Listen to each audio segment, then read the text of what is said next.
우리 그 국내 다양한 기업들이 이제 글로벌리 사실은 디지털 트랜스포메이션의 경쟁선상에 서 있는데, 네.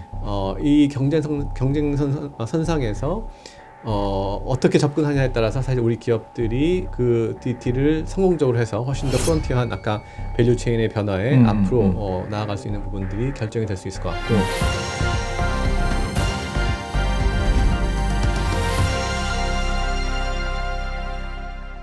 뭐 글로벌 혁신 패러다임의 변화, 포스트 코로나 혁신 전략이라고 제목이 조금 거창하게 쓰여긴 했지만, 지금 현재 제 발표는 주로 조금 더 거시적인 관점에서 변화를 이해를 하고 정책을 수립할 때 그런 변화에 기반해서 정책을 수립하는 게 좋겠다라는 관점에서 어떤 그 변화에 대한 내용들을 말씀을 드릴 것 같고요. 그런 변화의 몇 가지 요소들을 말씀을 드리고, 그거에 기반해서 우리가 어떤 그 앞으로 산업적으로 나가야 될지에 대한 부분들을 또 몇 가지 생각해 볼 수 있는 그런 기회가 됐으면 좋겠습니다. 글로벌리제이션 2.0, 그 다음에 혁신 패러다임의 변화, 그리고 애프터 코로나 혁신에 대한 부분들을 이제 말씀을 드릴 텐데요. 우선 코로나라는 어떤 팬데믹이라는 거가 우리 사회에 지금 다양한 면에서 많은 이제 변화들을 일으키고 있고, 그 변화가 이 혁신 분야, 혁신 관련된 관점에서도 굉장히 중요한 그 새로운 그 이 패러다임의 변화를 좀 가지고 있다라는 것들을 뭐 다 아실 수도 있겠지만, 이제 그 변화에서 조금 더 저희가 생각해 봐야 될 한 가지 그 부분은, 그동안에 우리가 겪어왔던 커다란 글로벌라이제이션이라는 어떻게 보면은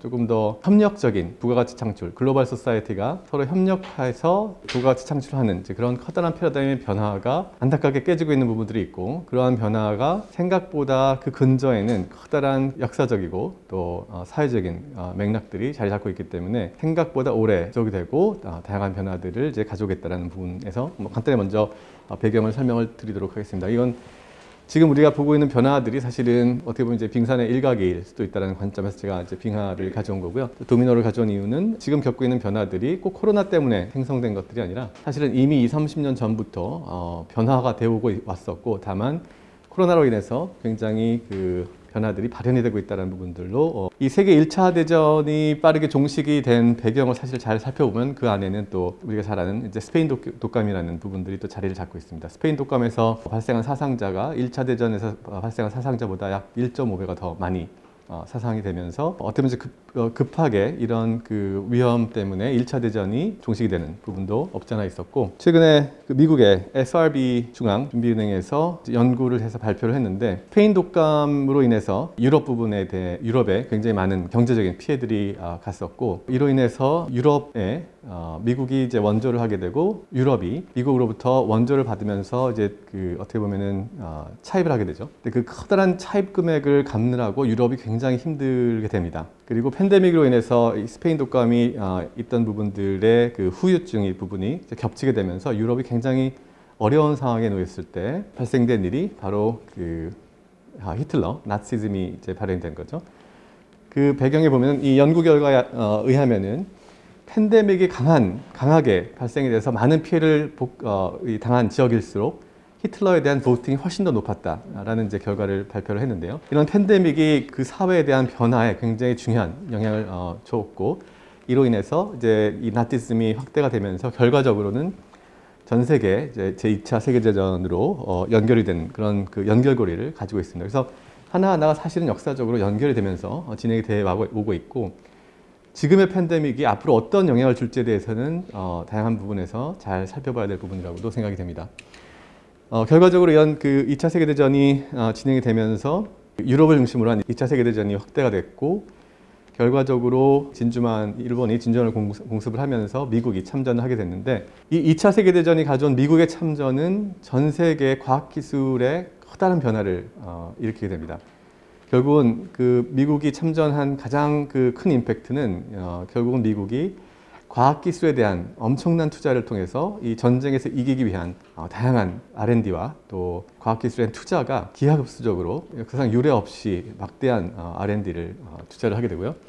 그래서 우리가 잘 아는 1951년에 지금 미국 NSF죠. 우리나라는 연구재단인데, 이 NSF가 51년도에 이제 설립이 돼서 그렇게 생각보다 오랜 기간 수행되는 건 아닌데, 51년도에 그 이 퍼블릭 R&D라는 부분들이 처음 아주 대규모로 전쟁 이후에 도입이 되고 그 배경에는 이제 MIT 부총장을 역임한 그리고 이제 루즈벨트 대통령의 자문을 역임한 바네바 부시 교수님이 Endless Frontier에 대한 책을 내면서 이 보고서를 내면서 이 Endless Frontier가 그 NSF의 시작의 중심에 트리거링하는 그런 리포트로 연계가 되죠. NSF의 펀딩과 미국의 대규모 R&D 펀딩은 과학기술의 패러다임을 바꾸는 새로운 변화들을 가져왔고 이 과학기술이 전쟁을 통한 과학기술의 이 굉장히 빠른 그 변화가 결국은 산업적으로 오버플로우를 하게 되죠. 스필오버를 하게 되죠.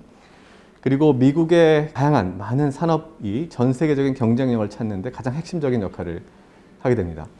그래서 이런 관점에서 결과적으로 이러한 그 과학기술에 대한 투자가 미국의 2차 대전을 승리로 이끈 것뿐만 아니라 그 이후에 발생하는 이 산업의 혁신과 국가 경쟁력에 굉장히 핵심적인 역할을 하게 되고 결과적으로 자유민주주의라고 불리는 미국을 중심으로 한 서방 세계가 거의 한 100년 가까이 닫혔던 그 지구의 다른 한쪽, 이 공산주의로 명칭되는 다른 한쪽의 국가들을 경제적으로 이기게 되면서 이 러시아와 중국과 많은 공산권 국가들이 자유민주주의 국가 형태로 이제 기업을 하고 오픈을 하게 됩니다. 개방이 시작이 되는 거죠. 이러한 그 공산국가의 개방이라는 부분이 1980년대를 전후로 해서 이런 에디올로기가 과학기술에 의한 미국의 경쟁력에 의해서 개방이 되기 시작하면서 글로벌리제이션의 1.0의 시작이 완성이 됩니다. 그 얘기는 뭐냐면은 글로벌리제이션은 전 세계가 자유무역을 통해서 서로 가장 이 오링 티어리라고 얘기하는데 가장 생산할 수 있는 그런 생산할 수 있는 이 물품과 서비스를 생산하면서 이 다양한 각 분야에서의 옵티마이즈가 이루어지는 것을 모아서 가장 최적화된 시스템을 만들 수 있게 하는 그런 가장 개방적인 시스템을 우리가 글로벌리제이션으로 볼 수가 있는데 이러한 글로벌리제이션이 그동안에 반쪽으로 진행이 되었다가 이러한 이 공산권의 개방으로 인해서 글로벌리제이션 1.0이라는 완전한 전 세계가 하나의 시장으로서 확대가 되는 그런 우리가 얘기하는 이제 글로벌리제이션이 시작을 하게 되죠. 그런 글로벌리제이션이 시작이 되면서 급격하게 전 세계의 생산과 그다음에 교육이 급격하게 확대가 됩니다.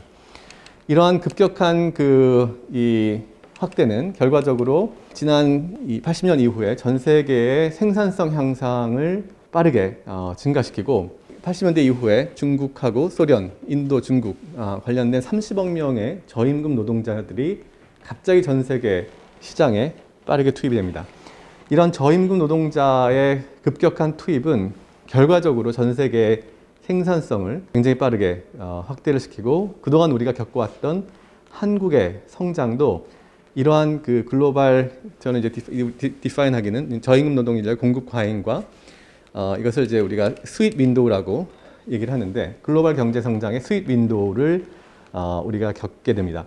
한국의 경제 성장도 이러한 글로벌 스윗 윈도우랑 같이 접목이 되면서 이런 제조 중심의 그리고 철강이라든지 반도체 이런 일반 목적 기술에 대한 생산과 접목이 되면서 빠른 성장을 이룰 수 있는 그런 한국 경제의 중요한 패러다임을 겪게 되죠. 이게 이제 지난 팬데믹 전까지, 좀 전까지 진행되어 왔던 다양한 글로벌리제이션의 1.0의 패러다임이라고 보시면 될 것 같습니다. 그런데 문제가 중국과 아시아를 중심으로 한 이러한 개방이 결과적으로 저임금 노동국가로서 노동국가에게 이제 생산성의 이 저임금 노동에 기반한 생산성을 추구하기 위해서 많은 글로벌 펌들, 전 세계 국가들의 글로벌 펌들이 이제 중국을 중심으로 한 자본의 투자를 굉장히 빠르게 진행을 했죠. 이런 빠른 자본 축적은 결과적으로 중국을 중심으로 한 아시아의 제조업의 성장에 굉장히 중요한 역할을 하게 되고 그리고 결과적으로 이 중국을 중심으로 한 자본 축적과 상대적으로 미국과 유럽을 중심으로 한 GDP 대비 노동 임금의 비중이 하락하게 됩니다. 즉 서방 국가와 미국을 중심으로 한 중산층이 하락하게 되는 그런 상대적인 변화를 겪게 되죠. 그래서 왼쪽에 보시는 그림이 아시아를 중심으로 한 제조업 임금의 상승이 얼마나 빠르게 증가하고 있는지를 70년부터 약 2005년도까지 보여주고 있는데 오른쪽은 선진국, 미국을 중심으로 한 선진국에서 이런 레이버 인컴이 얼마나 빠르게 하락하는지를 그 같은 기간 내에서 보여주고 있습니다. 이 얘기는 자본이 빠르게 이 중국을 중심으로 한 아시아 중심으로 옮겨지면서 미국을 중심으로 한 서방 세계의 경제적인 어떤 하락 부분들의 계기를 보여주게 되죠. 그래서 이런 선진국을 중심으로 한 소득의 불평등이 심화가 되고 그 다음에 글로벌리제이션 1.0 즉 개방과 협력을 통한 생산과 서비스의 교류라는 부분이 거기에 이제 텐션이 생기게 됩니다. 결과적으로 이제 글로벌 사회가 더 이상 이제 중국을 중심으로 하는 아시아의 성장에 특히 이제 선진국 미국을 중심으로 한 선진국은 굉장히 경제적으로 네거티브한 영향을 겪게 되고 그 반대적인 새로운 흐름들을 발생을 시키게 되는데요. 그런 확대를 아주 확연하게 보여준 계기가 사실은 그 트럼프와 또 이 코비드 19이 그런 확대를 빠르게 그 아주 명확하게 발현시키는 계기를 마련했다고 볼 수가 있겠죠. 그래서 그런 관점에서 이미 자본 축적이 이루어지기 시작하는 1990년대 그 중국이 빠르게 성장하면서 자연스럽게 이러한 글로벌리제이션 2.0이 인셉션이 됩니다. 잉태가 되는 거죠. 한편으로는 글로벌 1.0은 서로 협력을 통한 상호 협력에 의한 더 높은 부가가치 또는 옵티마이제이션이라는 부분들이 진행해 왔다가 이제는 너무 그 서방 세계에 어떻게 보면 그 안 좋은 그런 영향을 주면서 반대적인 그 글로벌의 트렌드를 발생을 시키는데 그것을 글로벌리제이션 2.0이라고 제가 디파인을 좀 했습니다. 이 글로벌라이제이션 2.0의 패러다임 하에서는 글로벌 사회가 분열을 하고 보호무역이 확대가 되고 글로벌 밸류체인이 해체가 되고 재구성이 되는 그런 커다란 변화들이 이제 진행이 되고 있는 부분들이 있는데요. 이런 관점에서 1.0에 의한 초경쟁에 대한 부분들과 글로벌 노동임금의 상승이라는 두 가지 압력들이 발생을 하면서 이 선진국들은 다시금 저임금 노동 인력을 활용해서 생산성을 증가했던 상황을 유지하기 위해서 다시 이제 중국이나 아시아 쪽의 노동임금이 증가를 하면서 그 생기는 이 생산성의 압력 부분을 해결하기 위해서 특히 독일을 중심으로 해서 제조 서비스의 융합을 시작을 하게 됩니다. 그 제조업이 더 이상 저임금 노동 인력에 기반한 생산성을 예전처럼 유지할 수 없기 때문에 제조업에다가 서비스업을 붙여서 예를 들어서 롤스로이스가 이제 비행기 엔진을 팔면서 엔진만 파는 것이 아니라 엔진에 대한 메인테넌스를 팔고 컴포넌트를 팔고 유지 보수에 대한 서비스를 부과를 하는 이제 제조업과 서비스를 융합시키면서 하락하고 있는 그 생산성의 부분을 극복하기 위해서 시작한 것이 사실은 우리가 디파인하는 4차 산업혁명의 중요한 시작점이라고 볼 수가 있겠습니다. AI 이 디지털 부분은 사실은 그 이후에 데이터 부분에 대한 기술이 확대가 되면서 접목이 돼서 이제 확대가 된 부분이 없잖아 있는데 사실은 그 4차 산업혁명의 그 기반도 이러한 커다란 흐름 속에서 같이 진행이 됐다고 볼 수가 있겠습니다. 그런데 반면에 이 선진국, 미국을 중심한 선진국에서의 노동임금이 하락한 부분들에 대해서 IMF가 조사를 했는데 과연 어떤 이유로 임금이 하락했는지를 봤더니 글로벌리제이션이 가장 큰 원인으로 생각을 하고 많은 사람들이 이제 접근을 했지만 실제로 봤을 때는 오히려 기술 혁신이 훨씬 더 컸더라. 미국의 노동임금의 하락의 가장 중요한 요인은 빠른 기술 혁신을 위해서 일자리 부분이 줄어들었고 중국과 같은 글로벌리제이션에 의해서 이 오프쇼링 때문에 발생한 부분들은 약 45% 그리고 적극적인 노동 정책으로 인해서 그 일자리를 어떻게 보면 이제 디펜스를 한 거죠. 보호한 것이 약 15%가 돼서 결과적으로 100%가 되는데 이 얘기는 뭐냐면은 많은 이제 트럼프는 사실은 이 45%의 글로벌라이제이션을 정치적인 아젠다로 가져와서 당선이 됐죠. 중국이 미국의 중산층의 일자리를 빼앗는다라고 기치를 내세우면서 당선이 됐는데 사실은 더 중요한 이유는 기술 혁신에 있었고 이러한 관점에서 이 문제를 정치적으로 해결하는 부분들은 생각보다 쉽지 않을 수가 있습니다. 지금 바이든도 마찬가지로 이러한 기술 혁신과 또는 중국과의 기술 보호 이런 관점에서 많은 것들을 추구를 하고 있지만 이 중산층의 문제라는 것은 지금 우리가 겪고 있는 이런 4차 산업혁명이 훨씬 더 가속화하고 있는 관점에서의 어떻게 보면 사회 변화 그리고 임금 구조의 변화 부분들은 훨씬 더 가속화되고 확대가 되기 때문에 이 두 가지의 요인이 앞으로 저희한테 전달하고자 하는 그런 시사점은 지금의 문제가 생각보다 오래 전개가 될 가능성이 굉장히 크다. 이런 사회적인 문제들, 노동임금의 하락과 중산층의 몰락 이런 부분들이 단순히 중국과의 경쟁을 사보타지하고 그런 부분들을 보호한다고 해서 해결될 문제는 아니다. 따라서 굉장히 중장기적인 관점에서 우리 미국을 포함한 한국과 다양한 사회들이 앞으로 겪게 될 복잡한 문제들이 이제 거기에 있을 수가 있겠다라고 생각을 해볼 수가 있겠습니다. 그리고 이런 그 중국을 배격하는 그리고 리쇼링하는 그런 것은 이런 그 이 글로벌리제이션 2.0의 장기화된 변화 속에서 그렇게 근본적인 해결은 아닐 수가 있다는 부분들을 생각해 볼 수가 있겠고요. 그리고 이러한 중국의 그 계속적인 성장은 이 다음에 또 말씀을 드리겠지만 결과적으로 글로벌 텐션을 더욱더 높이는 기술적인 텐션을 더욱 높이는 방향으로 전개가 될 부분이 있다라고 볼 수가 있겠습니다. 이런 부분들은 이제 우선 기본적으로 우리가 앞으로 그 혁신의 패러다임을 이해를 할 때 배경이 뭐고 어떻게 진행되는지를 생각해 볼 수 있는 봐야 되는 이제 중요한 그 배경이라고 생각이 돼서 먼저 글로벌리제이션 2.0에 대해서 이제 말씀을 드렸고요.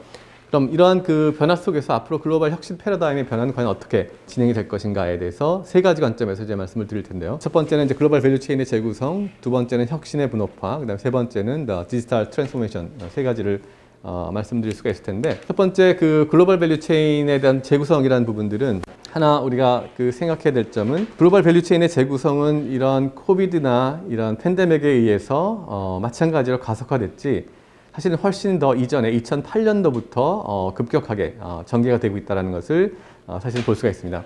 이게 그 2008년도 금융위기 이후에 여기 이 맨 위에 있는 부분은 도메스틱 밸류체인이고 밑에 있는 것이 글로벌 밸류체인의 세 가지 타입인데 이 글로벌 밸류체인이 점차 확대를 되고 도메스틱 체인이 줄어드는 부분들 이 부분은 아까 잠깐 말씀드렸던 오링 티오리 오링 티오리는 뭐냐면은 예전에 콜롬비아호가 우주선을 발사를 했는데 이제 폭발을 했죠. 폭발을 했을 때 과연 원인이 뭔가를 찾아봤더니 연료 파이프라인을 연결하는 이음새에 있었던 오링이죠. 그 고무로 만들어진 오링이 상승을 하면서 굉장히 찬 고도에 올라가서 오링이 굳어지면서 연료가 새서 그게 이제 폭발을 하게 되는 굉장히 중요한 원인을 냈다. 그래서 이 오링인데 그 오링에 과연 이 오링이 가장 적합하고 최적화된 오링이었나? 그 로컬 체인에서 그 도메스틱 체인에서 그 오링을 사서 썼는데 사실은 그 오링을 글로벌 체인, 그 전 세계에서 가장 오링을 잘 만드는 회사 거를 썼으면 그런 폭발이 일어나지 않았겠다라는 것에서 오링이라는 티오리가 글로벌 밸류체인에 굉장히 중요한 이론적인 근거를 제공을 하는데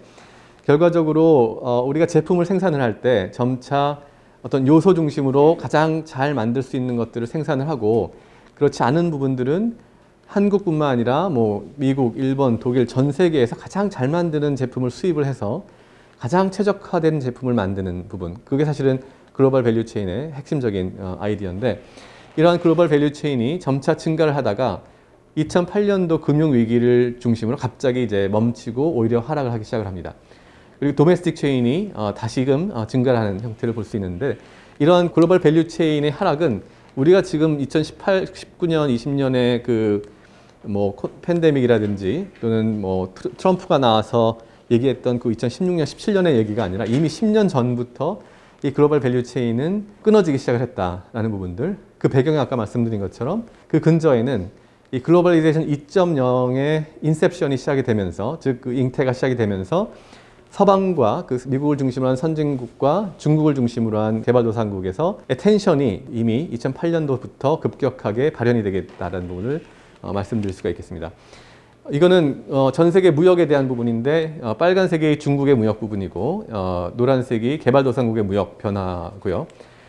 이거는 수출 부분이고 이건 이제 수입 부분에 대한 얘기를 하는데 보시는 바와 같이 전 세계의 중국에 대한 수출이 2008년도를 전후로 급격하게 꺾이는 걸 볼 수 있습니다. 그리고 개발도상국에 대한 상품의 수출도 2008년을 전후로 급격하게 꺾이고 수입 부분도 마찬가지로 2008년을 전후로 해서 전 세계가 글로벌 밸류체인을 그 수입 윈도를 막 적극적으로 활용을 하다가 2000 금융위기를 중심으로 이게 아니다. 이렇게 됐다가는 이 자본의 너무 흐름이 그 자본의 이동이 너무나 빠르게 어떻게 보면 중국을 중심으로 이전이 되면서 위기를 굉장히 크게 느끼게 된 거고 2008년의 금융위기가 바로 그러한 계기들을 마련해서 이미 중국은 내수 중심의 그 국가 성장으로 2008년도에 이미 전환을 했다는 것을 볼 수가 있고요. 2012년도 중국 18차 전국대회에서 이미 중국은 내수 중심의 경제로 변환한다고 이 장핑 주임이 국가발전개혁위원회에서 오피셜리 공개를 합니다. 중국 경제가 수출을 통해서 해외 시장에서 얻는 이익이 의존하는 것에서 벗어나게 하는데 그 목표가 있으며 중국 경제 성공을 가져다 줄 수 있다고 강조를 하는 게 벌써 2012년도인데 이전부터 이런 부분들을 차근차근히 준비를 하면서 이 부분이 굉장히 또 시사하는 바가 굉장히 큰 부분 중에 하나는 우리가 중국이 팬데믹 전후로 인해서 또는 트럼프로 인해서 굉장히 타격을 받겠다라고 생각을 할 수도 있지만 사실은 그 이전부터 중국은 내수 중심의 산업 성장을 하는 것으로 정책을 바꿔왔고 내수 중심의 성장에는 결과적으로 내수 중심의 혁신 생태계와 기술 혁신이라는 부분들을 강하게 드라이브하는 그런 이 내재적인 자신감을 가지고 변화를 시도하고 있다는 것을 생각해 볼 수가 있는데 이렇게 디클레어를 했고 내수 중심으로 어느 정도 변화가 됐었지만 사실은 기대한 만큼 중국 경제도 내수 중심으로 변화가 굉장히 쉽지는 않았었는데 오히려 한편으로는 트럼프나 이런 그 팬데믹이 본인의 정책들을 훨씬 더 서포트하는 그런 변화로서도 사실은 받아들일 수도 있겠습니다. 이런 관점에서 이 보시는 건 2007년도 이후에 글로벌 밸류 체인에서 빠르게 각 산업분별로 생산량이 줄어드는 것을 보실 수가 있는데 이런 관점에서 이 빨간 부분은 중국의 출의 하락 부분들, 이건 수입 부분의 하락 부분들인데 보시는 것처럼 이제 중국의 하락 부분들이 굉장히 명확하게 나타나고 있음을 볼 수가 있고요. 그리고 이러한 그 변화는 결국은 내수 중심으로 전환하고자 하는 중국한테는 울고 싶은데 뺨 때리는 그런 어떤 중요한 오히려 계기를 줄 수 있는 부분이라고 볼 수가 있겠습니다.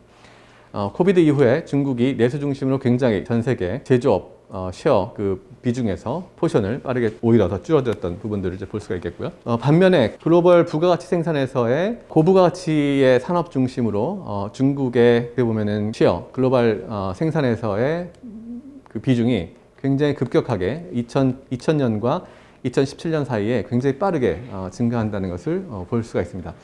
이런 그 변화들이 결과적으로 이제 글로벌 밸류 체인에 굉장히 중요한 어떻게 보면은 이 변화를 가져오는 계기가 되는 부분들이 있는데요. 이러한 그 글로벌 밸류 체인의 해체와 재구성이라는 부분들은 결과적으로 보시는 것처럼 예전에 글로벌 경쟁이 글로벌 프로덕션 체인, 즉 제조 상에서의 프로덕션 체인에서의 경쟁에서 점차 진행이 됐다가 중국의 기술적인 그다음에 혁신의 깊이가 굉장히 빠르게 깊어지고 확대가 되면서 글로벌 서플라이 체인으로 확대가 되고 글로벌 이노베이션 체인, 글로벌 사이언스 체인까지 그 체인에서의 더 깊이 있는 차원에서의 그 글로벌 체인의 그 경쟁과 해체, 재구성을 확대를 하고 있다는 것을 볼 수가 있겠습니다. 이게 뭐 잘 아시는 그 글로벌 밸류 체인의 스마일 커브죠. 그래서 왼쪽이 부가가치 창출의 정도를 얘기를 하고 아래쪽이 이 각각의 체인에 대한 구성을 보여주고 있는데 이런 스마일 커브가 가장 뭐 기본적인 글로벌 밸류 체인의 형태인데 여기 보시는 것처럼 이제 일종의 제조업, 그냥 단순 제조 부분에 대한 것들이 가장 부가가치가 낮고 그에 대한 디스트리뷰션, 서플라이죠. 그 다음에 마케팅과 서비스 쪽에 대한 부가가치가 점점점 증가하는 부분들, 그 다음에 퍼체이싱과 디자인, 그 다음 R&D 쪽이 굉장히 빠르게 증가하는 부분들. 그래서 이게 어떻게 보면 프로덕션, 생산과 공급, 이 전체적인 글로벌 밸류 체인의 가장 뭐 정형화된 그런 스마일 커브를 보여주고 있는데 그 2008년도를 전후로 해서는 중국이 주로 프로덕션, 뭐 오프쇼링을 받아서 이제 프로덕션과 디스트리뷰션 중심으로 포지셔닝을 하고 한국이 퍼체이싱과 리팩토링 부분을 맡고 디자인과 R&D 부분을 이제 미국이 주로 그다음에 마케팅과 서비스 부분을 그 하이엔드 부분을 미국이 이제 맡으면서 어떻게 보면 약간은 안정적이고 균형된 그런 밸류 체인을 가져오다가 이 중국이 빠르게 자본 축적을 이루고 내수 중심의 그다음에 혁신 중심의 산업 정책 전략으로 전환을 하면서 이런 부분들이 이제 변화가 됩니다. 글로벌 밸류 체인에서. 왼쪽과 오른쪽으로 치고 올라오면서 지금 글로벌 밸류 체인 상에서 R&D와 디자인 그리고 서비스와 마케팅 쪽에서도 미국과 중국의 기업과 기술이 직접적으로 경쟁을 하게 되는 그런 그 새로운 형태의 밸류 체인의 구조적인 변화를 겪으면서 지금 저희가 보는 이 미국의 다양한 어떻게 보면은 중국에 대한 그 전략적인 변화들은 다 이 상에서 이쪽에 글로벌 이노베이션 체인이라고 이거 얘기를 하게 돼 있죠. 저쪽은 이제 글로벌 서플라이 체인이고 가운데가 이제 글로벌 프로덕션 체인인데 중국이 포지션이 이제 프로덕션 체인에서 이노베이션 체인과 서플라이 체인으로 빠르게 치고 들어오면서 이제 미국이 그거에 대한 대응으로서 굉장히 다양한 전략적인 대응 정책과 전략들을 피고 있다고 보시면 될 것 같고 지금 보는 그런 반도체라든지 이런 산업적인 다양한 문제들도 마찬가지로 이제 그런 관점에서 전개되고 있는 부분으로 이해할 수가 있겠습니다. 그래서 이런 그 글로벌 밸류체인의 재구성이라는 관점에서는 이러한 글로벌 밸류체인의 경쟁이 점차 딥 체인 컴피티션으로 확대가 되고 있는 부분들이 있고, 그리고 이제 글로벌 이노베이션 체인과 이 사이언스 체인 수준에서 해체와 재구성이 진행이 되고 있다라고 볼 수가 있겠고요. 이건 결과적으로 산업의 블록화와 과학기술의 블록화라는 새로운 패러다임의 변화를 이제 가져오고 있는데, 저희가 그 산업 전략, 산업 정책을 얘기하는 게 사실은 80년대, 그다음에 90년대를 지나면서 주로 이제 민간 중심의 산업의 규모가 커지면서 더 이상 산업 정책과 산업 전략을 얘기하는 시대는 지났다라고 많은 분들이 얘기를 했습니다. 그런데 오늘 말씀드린 것처럼 이러한 글로벌 패러다임의 변화는 점차 더 산업 전략과 산업 정책이 국가적으로 더 중요해지는 패러다임으로 지금 진입을 하고 있기 때문에, 사실은 여기 계신 분들이 앞으로 훨씬 더 중요한 역할들을 하셔야 될 그런 패러다임으로 우리가 진입을 하고 있다라고 생각해 볼 수가 있겠고요. 그리고 자생적인 혁신 생태계를 강화하는 부분들이 굉장히 중요하다고 볼 수가 있겠습니다. 그동안에는 이제 글로벌 밸류체인 그런 오링 티어리 이런 기반해서 어떻게 보면은 다양한 다른 국가들, 특히 이제 중국을, 사실 우리나라 산업의 상당 부분들이 이제 중국에서 제조되는 그런 그 글로벌 밸류체인에 어떻게 보면은 하모나이즈된 그런 협력적인 그런 구조를 잘 활용을 해서 산업의 어떤 부가가치를 창출하고 글로벌 서플라이를 해왔다 그러면, 앞으로는 그런 부분들에 대한 새로운 변화들이 결과적으로 자생적이고 어떻게 보면 지역 국가 중심의 새로운 밸류체인의 생태계를 형성을 하면서 이 다양한 분야적 다양성을 연구개발 투자의 분야적 다양성을 확보하는 부분들이 필요하고, 그리고 산업별 지역 혁신 생태계라는 부분들이 훨씬 더 중요한 패러다임으로 보기 때문에 이런 관점에서 우리가 이 산업 R&D 또 산업 전략 정책 관점에서 어떻게 선제적으로 대응하고 준비를 해나가는가가 앞으로 더 중요한 패러다임이라고 볼 수가 있겠습니다. 그리고 이건 혁신의 탄력 성장이라는 부분인데요. 혁신의 탄력 성장이라는 부분, 탄력 성장이라는 개념을 뭐 간단하게 소개만 드리면, 탄력 성장은 되게 기본적인 탄력성은 우리가 외부의 충격을 받으면 그 시스템이 그 충격에서 다시 회복하기 위해서 다양한 여러 가지 노력을 하죠. 근데 시스템의 외부 충격에 의한 시스템의 피해와 그 다음에 시스템의 어떻게 보면은 손상 부분은 사실은 그 레가시 코스트라는 것을 굉장히 낮춰줍니다. 레가시 코스트라는 게 뭐냐면은, 이미 저희가 개솔린 자동차를 너무나 잘 활용하고 개솔린 자동차의 뭐 주유소라든지 모든 시스템 인프라가 개솔린 자동차 중심으로 되어 있기 때문에 이런 수소 자동차나 전기 자동차가 들어오기가 굉장히 힘듭니다. 즉 기존에 했던 거를 그대로 하는 방식, 그걸 이제 레가시라고 얘기를 하는데요. 근데 이런 시스템이 충격이 와서 시스템이 손상이 되면 평상시에는 바꿀 수 없는 시스템을 이 손상된 상황의 기회를 활용해서 오히려 적극적으로 그 다음 단계의 시스템으로 업그레이드 시키는 것을 우리가 탄력 성장이라고 이제 산업부 우리 에너지실과 같이 정의를 했는데, 이러한 새로운 글로벌 밸류체인의 리스트럭처링은 사실은 우리나라 산업에 있어서는 탄력 성장을 할 수 있는 중요한 기회를 제공을 하기도 있긴 합니다. 우리나라 산업적인 포지셔닝을 앞으로 어떻게 이런 재구성되는 밸류체인, 글로벌 밸류체인의 상황 하에서 어떤 식으로 전략적으로 추구하느냐에 따라서 훨씬 더 새로운 이 산업 성장의 기회를 창출할 수 있는 중요한 패러다임으로 우리가 지금 겪고 있는 이런 미중 반도체라든지 미중 이런 다양한 산업군 간의 경쟁과 그 다음에 어떻게 보면은 이 갈등 부분은 우리가 훨씬 더 적극적으로 대응을 할 때 굉장히 중요한 기회를 제공할 수 있다는 부분들을 생각해 볼 수가 있겠고요. 다음 2.0과 이제 혁신의 분업화 부분을 말씀을 드릴 텐데 제가 빨리 진행하겠습니다. 지식 생산의 부담 증가라는 부분은 이제 뭐냐면은 이게 이제 사이언스 논문에 나온 이제 일부기도 한데요. 지식 축적의 부담은 뭐냐면은 연대니까 거의 한 100년 전에는 예를 들어서 뭐 그 뉴턴이 이제 사과나무에서 사과가 떨어지는 것을 보고 중력을 발견한 것처럼 그 당시 발견되지 않은 많은 지식들이 있었기 때문에 새로운 지식을 발견하는 것은 굉장히 쉬웠을 수가 있습니다. 근데 계속적으로 많은 연구자들이 연구를 축적을 하면서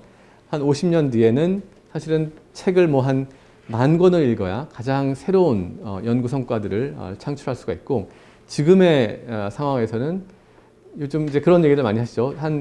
우리 어렸을 때는 교수하기가 되게 편했다. 사실 뭐 강의만 하면 끝나고, 지금은 교수하는 게 진짜 3D만큼이나 굉장히 힘들 수 있는 얘기들을 많이 하시는데, 왜냐하면 새로운 것들을 창출하기 위해서는 진짜 수십만 개의 논문을 읽어야 진짜 뭐가 새로운지를 파악을 하고 새로운 연구를 해나가야 되는 부분들. 그래서 시간이 지나면 지날수록 지식이 축적이 되면서 이거를 burden of knowledge라고 그러죠. 지식 축적의 부담이 증가를 하면서 그런 혁신적인 성과들을 내는 부분들이 점점 더 어려워지고 훨씬 더 많은 R&D의 투입들이 필요로 하는 패러다임으로 지금 진행이 되고 있습니다. 예를 들어서 이거는 이제 그 미국 노벨상 받은 사람들이 언제 그 노벨상 받은 연구를 했는지를 분석을 해보니 35년도 이전에는 약 30대 전후에서 했던 연구들이 노벨상을 받는 연구들을 했는데 그 35년에서 65년 사이에서는 이게 점차 한 2, 3년씩 진행이 되면서 노벨상을 받은 연구를 하는 나이가 계속 이제 늙어지고 있는, 그만큼 기존에 쌓여졌던 이 지식들을 이해를 하고 그 지식을 기반으로 해서 새로운 연구를 해야 되기 때문에 점점점 이런 지식 노동의 부담이 증가하는 부분들을 이제 보실 수가 있는데요.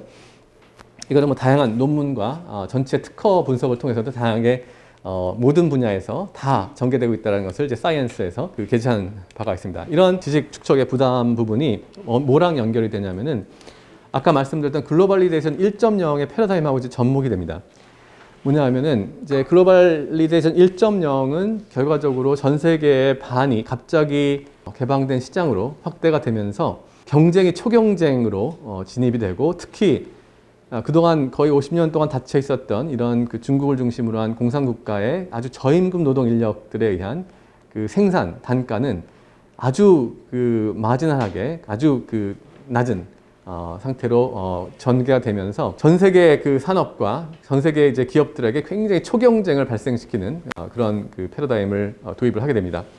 그러다 보니까 글로벌리제이션 1.0이 확대가 되면서 여기 보시는 것처럼 이거는 그 미국의 상장된 모든 기업들의 R&D 투자에 대한 부분들을 관련해서 이 연구 성과부들 보는 건데요. 여기가 보면은 베이직과 어플라이드 R&D 부분이 갑자기 90년대 중반을부터 갑자기 미국의 상장된 기업들의 R&D의 투자가 급격하게 하락하는 것을 보실 수가 있습니다. 이 90년대 중반을 중심으로.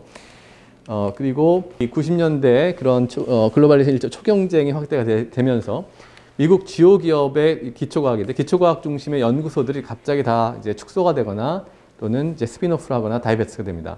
우리가 잘 아는 벨랩이라든지 파크 시스템, 파크 센터, 이런 그 기업 중심의 연구소들이 이제 다 다이베스트가 되면서 기업은 이런 초경쟁, 그런 아주 그 중국의 저임금 노동에 의해서 그 공급이 되는 아주 낮은 단가와 경쟁을 하기 위해서 아주 그 생산에 관련된 직접적인 생산 중심의 기업 경영 외에 다른 제반 비용들은 모두 다 이제 떨쳐내게 되고, 이런 R&D라는 부분들이 이제 기업 안에서의 R&D가 점차 축소되는 그런 그 변화를 겪게 됩니다. 이게 왼쪽에 보시는 게 그 이들 기업들, 전 세계 미국의 주요 상장된 모든 기업들의 그 scientific publication, 즉 거기 안에 있는 연구자들이 논문을 제출하는 그 성과 부분인데, 논문 성과들은 계속적으로 떨어지고 있는 것을 보실 수가 있고 페이턴트만 조금 증가하는 것을 보실 수가 있습니다.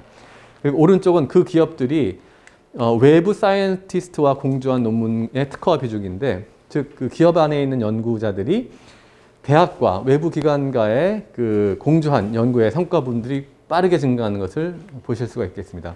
이 얘기는 뭐냐면은 바로 기업은 생산 중심의 R&D에서 디벨롭먼트, 그 다음에 프로덕션 중심으로 굉장히 더 특화를 시키고 그 안에서 살아남기 위해서, 더 초경쟁 안에서 살아남기 위해서 변화를 모색하는 반면에 그 R&D의 부담은 가급적이면 외부에 떠넘기는 그런 변화를 그래프에서 보실 수가 있고, 이 패러다임을 뭐 다른 식으로 얘기할 때는 오픈 이노베이션이라고 얘기를 하죠.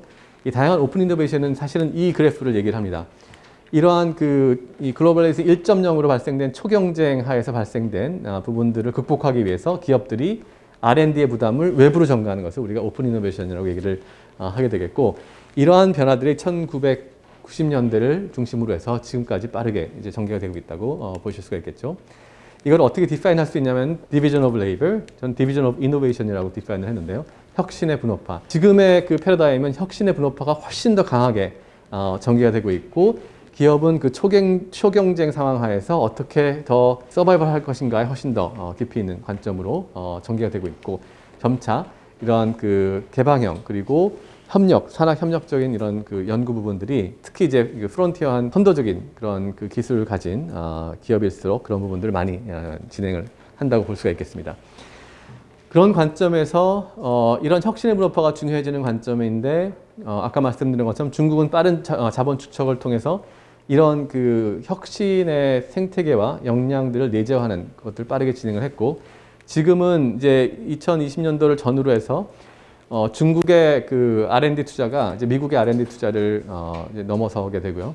그리고 이 사이언스 펜딩, 그 과학기술에 대한 투자가 지금 거의 미국이랑 중국이 같다고 보시면 될 것 같습니다. 이런 관점에서 지금 이 혁신의 분업화라는 부분들은 굉장히 많은 변화들을 가져오고 있고 특히 미국을 중심으로 한 혁신 밸류체인, 과학과 산업의 밸류체인의 해체와 재구성에 굉장히 중요한 원인을 제공하고 있다는 것을 보실 수가 있겠습니다. 그래서 뭐 잘 아시겠지만 MIT나 하버드는 더 이상 중국에서 직접 오는 중국 유학생들을 받지 않기로 하는 부분들, 그리고 중국 유학생들에 대한 주요 공공 연구기관에서의 굉장히 그 어떻게 보면 규제라는 부분, 이런 부분들은 사실은 이런 변화들의 가장 명확한 그런 그 증거라고 보실 수가 있을 것 같고요. 점차 이런 그 혁신의 분업화는 혁신 분야에서, 즉 그 R&D의 R을 직접 담당하는 분야에서의 그 국가 보호, 그 다음에 시큐리티 부분에 대한 굉장히 중요한 정책적인 새로운 변화들을 가져가게 되겠고, 미국의 지금 최근의 변화들은 이제 그런 방향으로 새로운 변화들을 보실 수가 있겠습니다. 반면에 이제 우리나라 같은 경우에는 이제 7, 80년대 이제 산학협력을 중심으로 혁신 생태계가 성장을 빠르게 했죠. 뭐 다 아시겠지만 키스트를 중심으로 해서 키스트, 카이스트 이런 이 선도적인 기술을 흡수해서 이 기업들과 같이 산업화하는 그런 역할들을 하면서 한국의 산업은 성장을 해왔고 7, 80년대를 중심으로 이런 산학협력이 사실은 한국의 경제 성장의 가장 핵심적인 모델이라고 볼 수가 있는데, 문제가 2000년도 이후에 대기업의 혁신 시스템과 이런 대학 공공연구기관 같은 국가 혁신 시스템이 점차 단절이 되게 됩니다. 물론 이제 우리 뭐 많은 주요 대기업들이 굉장히 빠르게 성장을 잘 했고 그만큼 내재적인 역량이 충분히 확대가 돼서 이런 변화가 있었다는 것은 굉장히 고무적인 일이긴 하겠지만, 반면에 또 한편으로는 이제 대기업이라는 어떤 조건, 제도라는 관점에 있어서 어떻게 보면 경쟁과 또는 시장의 형평성, 뭐 균등 이런 것들 관점에서 대기업이 어떻게 보면은 이제 다른 영역을 침입하지 않게 하는 다양한 이제 제도 규정들을 많이 또 만들어내게 됩니다. 물론 이게 기존의 스윗 윈도우, 우리가 아까 제가 말씀드렸던 글로벌 스윗 윈도우, 이런 글로벌리제이션 1.0이라는 패러다임 하에서는 그게 맞을 수도 있겠죠. 왜냐하면은 대기업은 충분히 계속적으로 글로벌 시장 속에서 나름대로의 그 시장을 확대를 하고 영역을 확대해 나갈 수가 있는데, 문제는 이 글로벌 1.0의 시대가 끝나고 이제 글로벌 2.0의 시대로 들어왔다는 겁니다. 글로벌 2.0의 시대는 방금 말씀드린 것처럼 혁신의 분업화, 즉 R과 D가 사실은 서로 디태치 떨어지면서 어떻게 그 R과 D를 잘 묶어주느냐가 그 국가의 혁신의 굉장히 핵심적인 역할을 하게 될 텐데, 지금의 어떤 제도나 규제적인 관점에서는 대기업이 중소기업을 M&A 하거나 또는 이 스타트업들의 성장에 투자를 할 때 굉장히 다양한 규제와 규정이 있습니다. 오히려 투자하는 게 안 좋을 수 있는 부분들의 규정들도 많이 있어서, 그런 경우에 사실은 점점 더 이제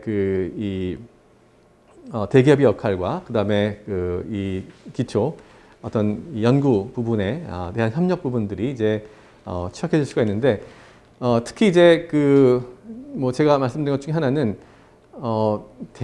대학과 뭐 공공연구소 이런 R&D를 중심으로 하는 기관에서 나오는 다양한 혁신의 결과들을 어떻게 하면 선순환적인 혁신 생태계로 만들 것이라는 하는 관점에서 사실은 이런 새로 나오는 혁신들을 이런 스타트업이라는 새로운 어떤 리스키하지만 빠르게 성장시킬 수 있는 기회를 연계를 해서 이 서로 끊어져 있던 이런 스케일업된 생산 중심의 대기업 중심의 생태계와 R&D, R 중심의 연구 중심의 그런 생태계를 연결시킬 수 있는 이런 연결고리를 빨리 만들어내는 것이 앞으로 패러다임에서는 굉장히 중요한 부분이 아닌가라는 생각이 들고 특히 이제 그런 관점에서는 지금 상당히 어떻게 보면 제한점이 많다고 볼 수가 있겠습니다. 이 대기업 차원에서는 이러한 그 생태계에 침입하는 자체가 지금은 어떻게 보면 굉장히 안 좋은 관점에서 그 전개가 되고 있는데 앞으로 패러다임 하에서는 이제 그런 부분들이 훨씬 더 중요해질 수가 있겠다라는 관점에서 이러한 그 새로운 제2의 한국의 혁신 생태계를 어떻게 만들 것일까라는 관점이 이 글로벌리제이션 2.0의 패러다임 하에서는 굉장히 중요한 이슈라고 생각해 볼 수가 있겠습니다. 그래서 이러한 혁신의 분업화 차원에서는 이러한 공공연구소와 대학 이러한 혁신에 중요하고 또 산학협력이 얼마나 잘 되는가라는 부분들이 중요한 부분들 그리고 연구개발과 창업과 글로벌화라는 부분들이 아주 유기적으로 서로 협력적으로 연계가 되고 서로 선순환적으로 만들어질 수 있는 것이 바로 한국의 새로운 성장 모델로서 중요한 부분들이 아닌가 생각이 됩니다. 마지막으로 짧게 제가 시간이 너무 많이 있어가지고 빨리 마무리를 하도록 하겠습니다. 이거는 이제 글로벌리제이션 2.0 뭐 디지털 트랜스포메이션 전략인데 그냥 결과적인 부분을 말씀을 드릴 텐데 뭐 하나는 뭐 주로 이제 AI 중심으로 말씀을 드리면 AI라는 것은 일반 목적 기술 그러니까 특수 목적 기술이 아니라 이제 일반 목적 기술이라고 혁신 연구자들은 이제 디파인 합니다. 일반 목적 기술은 뭐 아시겠지만 전기처럼 전기라는 부분은 이런 빌딩을 불을 켜기도 하지만 뭐 자동차를 활용하기도 하고 뭐 비행기에도 필요하고 그다음에 컴퓨터, 노트북 다 사실은 모든 분야에서 다 활용되는 것을 이제 일반 목적 기술이라고 얘기를 하고 엔진도 자동차에도 쓰지만 비행기에도 쓰고 배에도 쓰고 이런 엔진도 일반 목적 기술의 대표적인 기술이기도 합니다. AI도 사실은 일반 목적 기술로 우리가 디파인을 하는데 AI라는 것이 AI 자체로서도 물론 펑션을 하겠지만 AI라는 것은 다양한 펑션에 인베드가 돼서 이 다양한 그 산업군 기술군에서 새로운 부가가치 창출에 중요한 레버리지 포인트를 제시하는 것 그런 기술로서의 어떤 일반 목적 기술이 중요한 부분이 있는데 여기에는 뭐 크게 뭐 이런 다양한 산업에 적용되는 광범위성이라든지 혁신의 잠재성은 뭐 여러분들이 잘 아시는 테크놀로지 S커브죠. 이 생산 비용 단가가 빠르게 떨어지면서 아주 광범위하게 이제 퍼지게 되는 이런 광범위한 잠재성이라는 부분들, 그다음에 혁신의 보완성이라는 부분들은 그 기술 자체가 만드는 부가가치보다는 다른 기술과 접목이 되는 보완적인 기술과 접목이 됐을 때 훨씬 더 부가가치가 커지는 것들을 혁신의 보완성이라고 얘기하는데 AI 기술 자체가 만드는 부가가치보다는 AI가 예를 들어서 뭐 마케팅 기술 또는 AI가 뭐 자율주행 기술과 접목이 되면서 발생하는 부가가치가 훨씬 더 이제 크다라는 부분들이 있습니다.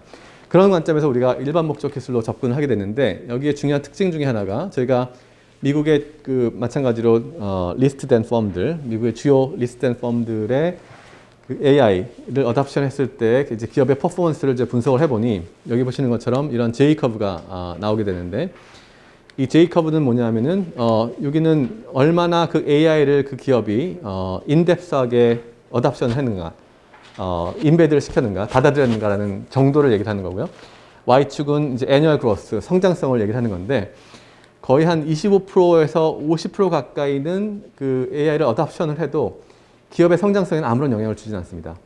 갑자기 50% 이상 아주 인덱스하게 받아들이면서 급격하게 그 성장성을 폭발적으로 이제 바뀌는 이제 그런 J커브 형태가 공통적으로 이제 미국에서 AI를 어답션했던 기업들에서 보여지는 부분들이 있는데 저희가 아까 AI를 뭐 이건 AI 타입에 따라서 마찬가지로 이런 J커브는 다 나오는 부분들이 있는데 우리가 이런 디지털 트랜스포메이션을 우리가 접근을 할 때 굉장히 그 롱텀으로 이런 투자와 또는 이 기업의 트랜스포메이션을 적극적으로 지원을 하는 부분들이 굉장히 중요하다. 이건 특수 목적 기술은 그 특수 목적 기술을 어답션해서 바로 결과들이 나오는 부분들이 있지만 일반 목적 기술은 굉장히 펀더멘탈한 그 기술의 시스템과 조직 구조까지도 다 바꿔야 되는 부분들이 있기 때문에 이러한 디지털 트랜스포메이션을 국가적으로 봤을 때도 이게 그 숏텀으로 우리가 결과들을 기대하기보다는 조금 더 긴 호흡을 가지고 롱텀 스트래티지를 가지고 접근하는 것이 바로 이 디지털 트랜스포메이션의 굉장히 중요한 포인트다라고 볼 수가 있겠습니다.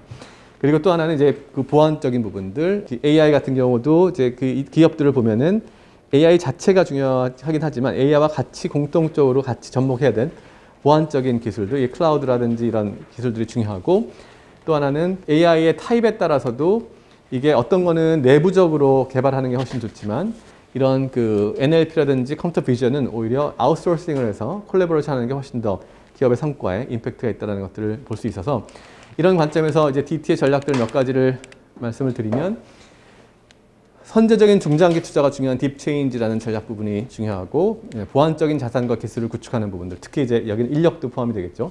이러한 보완적인 혁신 전략들이 중요하고 AI 선택적인 내부 개발 역량 부분들, 스마트한 개발 전략이 중요하고 또 하나는 이제 마지막으로 이제 데이터 기반의 전략 부분들. 이거는 우리나라 그 발전소에서 GE 가스터빈을 쓰는데 거기에 기존의 계약서를 보면 뭐 다는 안 그렇겠지만 가스터빈에서 나오는 데이터는 이제 메인테넌스도 GE가 하니까 그 데이터들을 다 소유권은 이제 GE가 가져가게 됩니다. 근데 가스터빈에서 나온 데이터를 분석을 하면 거기에 이런 AI와 또는 IoT를 접목을 해서 나올 수 있는 다양한 이 신기술들이 있는데 데이터를 가져가야 그런 신기술들을 만들어내고 이제 접목할 수 있는 부분들이 있는데 소유권이 그 GE에 가지고 있다 보니까 이제 접근할 수가 없는 이런 부분들. 그래서 그게 가스터빈뿐만 아니라 이제 다양한 이런 인프라 관점에서도 이런 부분들. 그래서 데이터 부분에 대한 전략들도 굉장히 중요하다는 것들을 좀 볼 수가 있겠고요.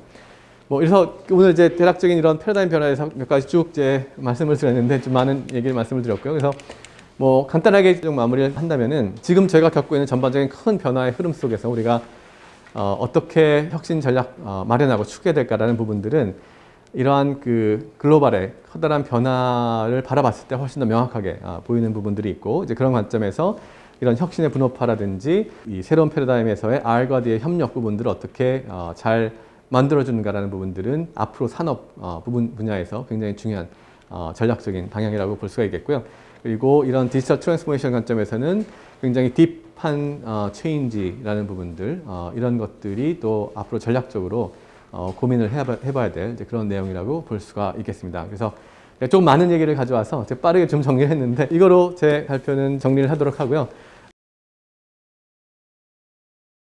네, 안녕하십니까. 산업통상자원 R&D 전략기획단 오동원 MD입니다. 오늘은 카이스트의 기술경영전문대학원 원장님이신 김원준 교수님을 모시고 하우투 콜로키움에 대담을 하게 되었습니다. 김 교수님 반갑습니다. 네, 반갑습니다. 예. 우선 인사 하시죠, 뭐. 예. 안녕하세요. 카이스트 기술경영전문대학원장 김원준 교수입니다. 반갑습니다. 네, 주로 많이 이제 좀 연구하고 계시거나 좀 집중적으로 초점 맞추고 계신 뭐 분야가 있으시면 뭐 간단하게 소개를 해주시죠. 기술경영전문대학원에서는 이제 그 기존의 기술경영 분야를 당연히 하지만 크게 디지털 트랜스포메이션 쪽으로 집중을 많이 하고 있습니다. 그래서 특히 이 디지털 트랜스포메이션이 가져오는 산업적인, 산업 전략적인 산업 성장에 있어서 굉장히 중요한 영향을 주기 때문에 교과 과정에 있어서도 거의 3분의 1 정도를 우리가 디지털 트랜스포메이션에 얼로케이션을 해서 이러한 그 인공지능이라든지 응용 중심으로 산업 분야에 어떻게 적용을 하고 또 활용할 것인지라는 부분으로 교육과 연구를 많이 확대를 하고 있습니다. 그래서 연구 부분에 있어서도 우리가 그 인공지능이 가져오는 이제 그 기업의 변화, 또 산업의 변화, 관련된 산업 전략 이런 부분들을 또 많이 연구를 하고 있고요. 기존에 했던 어떤 기술 경영에 관련된 다양한 이슈들, 그 다음에 과학기술 정책에 대한 부분들도 적극적으로 하고 있고, 또 특히 창업 전략, 또 창업 정책 부분에 대한 연구도 같이 진행을 하고 있습니다. 글로벌 혁신 패러다임의 변화와 포스트 코로나 혁신 전략 이런 제목으로 이렇게 좋은 말씀 주셨고요. 그래서 제가 들으면서 몇 가지 조금 이제 말씀 나누고 싶거나 좀 질의하고 싶은 내용들을 제가 체크를 했어요. 그래서 그 말씀을 드릴게요. 글로벌라이제이션 이제 1.0 시대에는 국제사회에서 이제 신뢰 기반의 협력 이것들이 이제 최적화된 선택을 하면서 이제 서로 간 신뢰 기반의 어떤 협력을 강조하는 뭐 그런 말씀하셨는데 그래서 이제 유엔이라든가 뭐 월드뱅크라든가 또는 뭐 OECD라든가 뭐 여러 가지 국제 이제 기구들이 많이 만들어졌잖아요.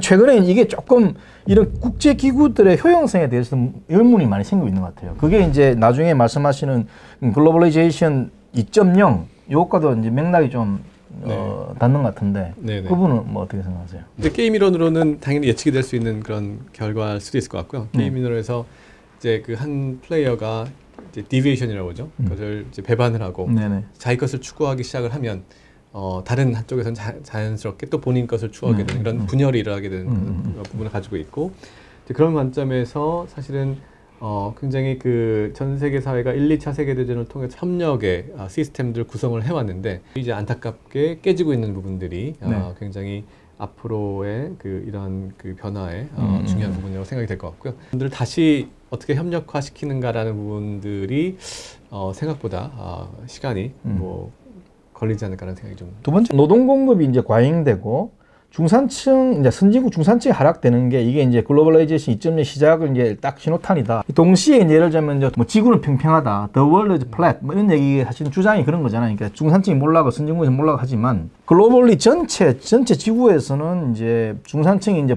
폭이 늘어난다. 특히 인도라든지 중국이라든지 이런 뭐 이머징 이코노미에서는 지구가 실제 평평하게 가는지 아니면 좀 더 이게 다이폴로 이렇게 양극화돼 가는지 이런 부분에서 조금 뭐 보충으로 조금 해주실 말씀이 있을까요? 네. World is Flat이라는 관점은 사실 글로벌리제이션 2.0이랑 같은 관점이라고 보실 수 있을 것 같고요. 말씀하신 것처럼 이제 중국과 인도를 중심으로 한 중산층의 빠른 어떤 확대라는 부분들은 에너지 분야에서까지도 굉장히 중요한 영향을 미치는 정도로 이제 확대가 되고 있는데 반면에 그 부분이 이제 선진국에 가져오는 임팩트라는 부분들, 이런 중산층이 이런 인도와 중국 또 아시아 국가를 중심으로 한 증가하는 부분들로 인해서 생기는 선진국의 중산층 하락이라는 부분들이 지금 저희가 겪고 있는 다양한 텐션의 가장 중심이라고 또 볼 수도 있을 것 같습니다. 네. 그 다음에 또 하나 이제 독일발 어떤 4차 산업혁명의 어떤 양상 내지는 어떤 이런 트렌드 내지는 방향하고 미국에서 비롯된 어떤 4차 산업혁명의 뭐 어떤 변화 양상이라 할까 뭐 그런 것들 특히 AI를 중심으로 한 이런 것들에 대해 약간 결은 다른 것 같아요. 그 부분에서 조금 차별점이나 뭐 차이점 이런 거 조금 보충해 설명해 주실 수 있을까요? 네. 이 독일에서 조금 먼저 시작했던 이런 제조 서비스 융합 중심으로 된 4차 산업혁명의 어떤 초기 형태라고 보실 수가 있을 것 같고, 그 이후에 이제 말씀하셨던 이런 뭐 AI라든지 빅데이터라든지 또는 IoT라든지 이런 기술 중심의 새로운 변화라는 부분이 또 어떻게 보면 다른 형태의 어떤 4차 산업혁명의 형태라고도 볼 수 있을 것 같은데 이 두 개가 사실은 굉장히 융합적으로 연결이 돼 있기도 하고 이 제조 서비스 융합 부분도 사실은 다양한 이런 이 4차 산업혁명의 기술들과 또 접목이 되어 있는 부분들이 많이 있거든요. 그래서 스페이스가 시간차를 두고 이렇게 전개가 됐지만 이걸 전체적으로 통틀어서 저희가 4차 산업혁명이라고 얘기를 할 수가 있을 것 같습니다. 네네네. 그 다음에 이제 기술 발전과 관련해가지고 항상 논의를 할 때 일자리 관련된 부분은 이제 많이 얘기를 하잖아요. 네.